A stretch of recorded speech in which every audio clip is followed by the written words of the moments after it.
All right, so first joke. I just want to start by saying I think there's a direct correlation between how low a comedian's self-esteem is and how good they are as a comedian. You know, because you're not gonna have like a comedian with high self-esteem isn't gonna come up here and tell you about how his penis looks like it has Down syndrome. You know, like when I get erect, it's like it kind of like it gets halfway there, but then it kind of just gives up. You know, it's. Like, I'm really envious of those guys that look like they just have these flesh spears. You know, they just got these fucking, like, it just looks like they're ready to impale someone. And they do, I guess, if you think about it. That's basically what sex is. I've got to be careful, though, when I'm, having the sex, because, I've got to be really wary of gay cooties. You know, like, my straight friends are real. You know, like you see this when you got the gay guy, right? And he comes out to his straight friends, and his straight friends start treating him differently, like he has cooties, right? Well, we do. It's called AIDS. Yeah, and quite a lot of us have it, by the way. So it's not all that homophobic when your friend comes out to you, and you're supportive, but like supportive at a distance, you know? Because you don't want any of that gay cooties. So I think that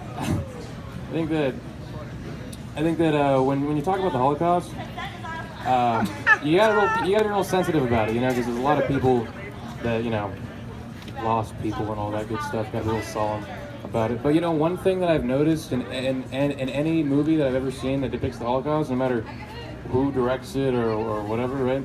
The Nazis always look amazing. They always have this slick back hair. They're always like 6'2", fit. Say what you want about them and what they did.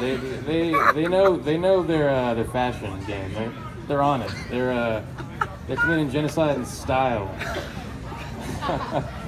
Yeah. So, being someone who's mildly autistic and gay, I'm around dicks a lot, right? So I forget things like how straight guys have these weird sensibilities. Like like when you go taking a piss at the urinal, for example, they get real weird. Like there's a rule that says, it's like, I like to call it dick etiquette. It's if you see a guy in the left urinal, you use the right urinal, and vice versa. If you see a guy using the middle urinal, you just use a stall, right? But me, I see a guy using the left urinal, and I'll just go right up next to him. Not because I don't do it consciously, I just think, who cares? It's not a big deal, right? But I didn't know that makes it uncomfortable. So what I found is that it does. And after I figured that out, I kind of wanted to have fun with it a little bit, So I once had a guy actually move away from me in a stall. Or he went from I think there was 4 stalls, and so he went to the one to the far right, and where he was at first at the one on the far left, right? So what I did is I just kind of followed him. I just followed him to the one that was on the middle right, But and the rules of dick etiquette is you can't talk about dick etiquette, right? So he wanted to say, "Bro, what the fuck are you doing? Get away from my dick!" But he couldn't, because then he would have just seemed like he was making a big deal out of something, right? So me and him I just looked at him like, you want to say something, but you're too much of a bitch to say anything about it. So we just continued to piss next to each other. Actually, I pissed. But I noticed, I listened, I heard, I didn't hear pissing from him. He was waiting for me to leave the urinal. So I just didn't. I just was like, you want to play this game, bitch? We can play this game. So I pissed, and I finished, and he heard me finish, and I just stood there. For a solid 30 seconds.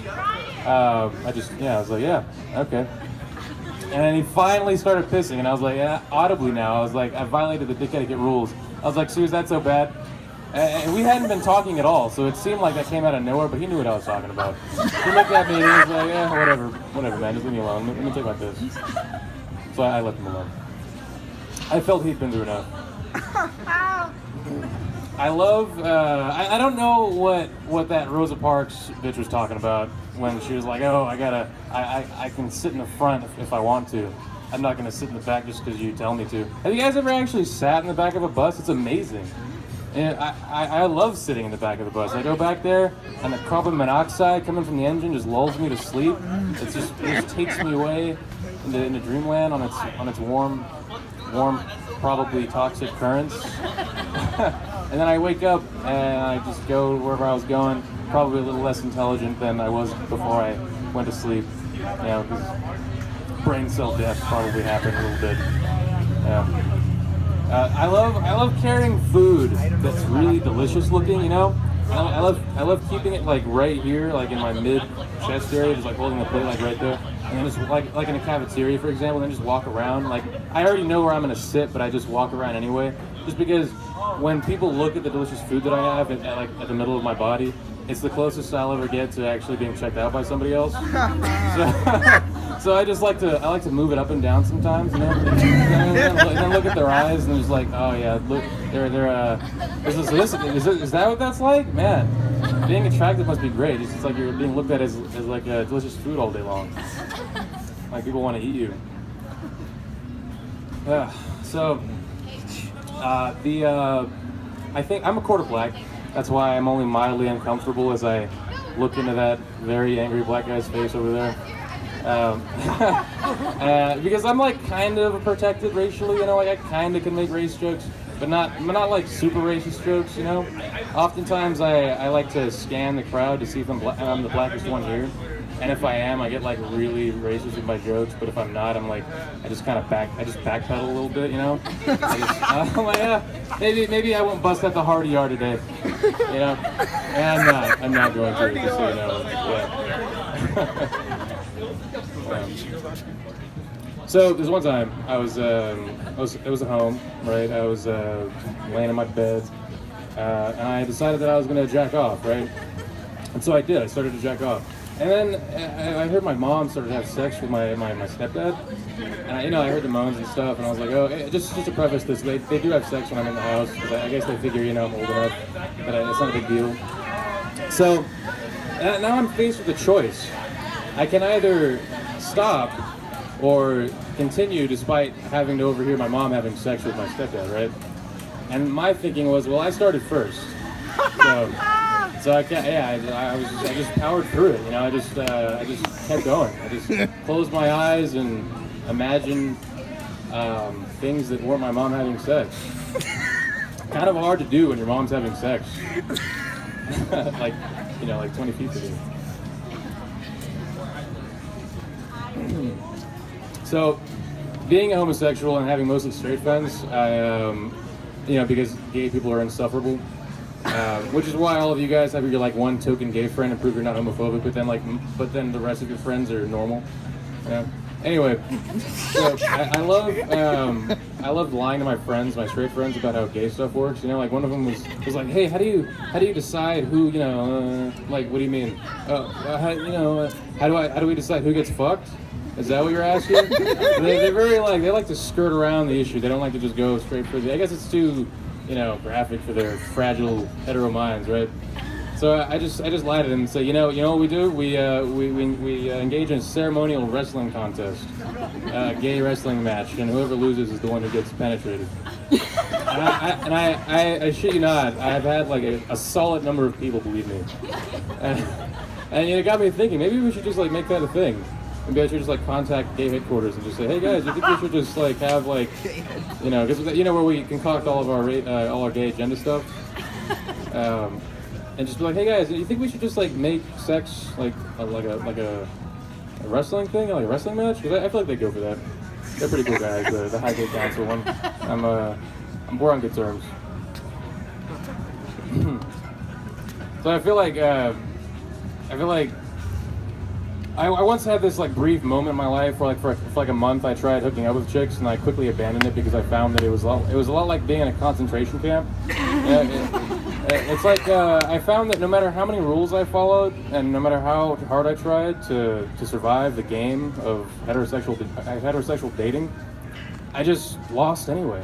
I was like, oh, this isn't working out. It kind of like, the reason I said it's like a concentration camp is because I don't know if you guys know this, but there was a lot of rules that the Jews had to follow when they were living in the concentration camps, and if they violated them, they would be killed and whatnot.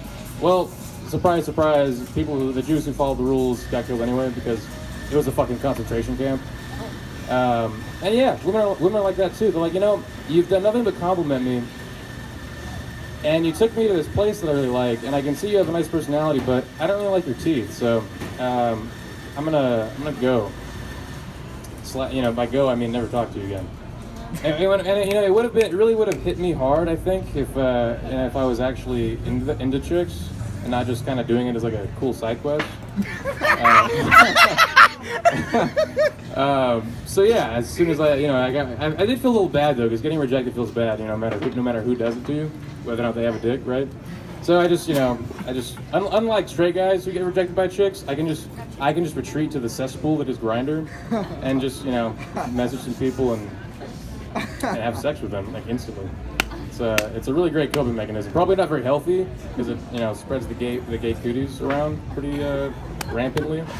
You know, the AIDS, just in case that was, yeah, it's the AIDS. A lot of us have it. And some straight guys get like kind of weirded out when you talk about buttholes around them because they're like, ugh, poop comes out of there. I'm like, you know, I don't know if you realize this, but having anal sex means that you have to clean out your anus like pretty rigorously. So I probably have a much thinner butthole than you. So if anyone should be disgusted, it's me. I mean, really. Like, raise hands if you're straight in here. And the straight guys, raise your hands.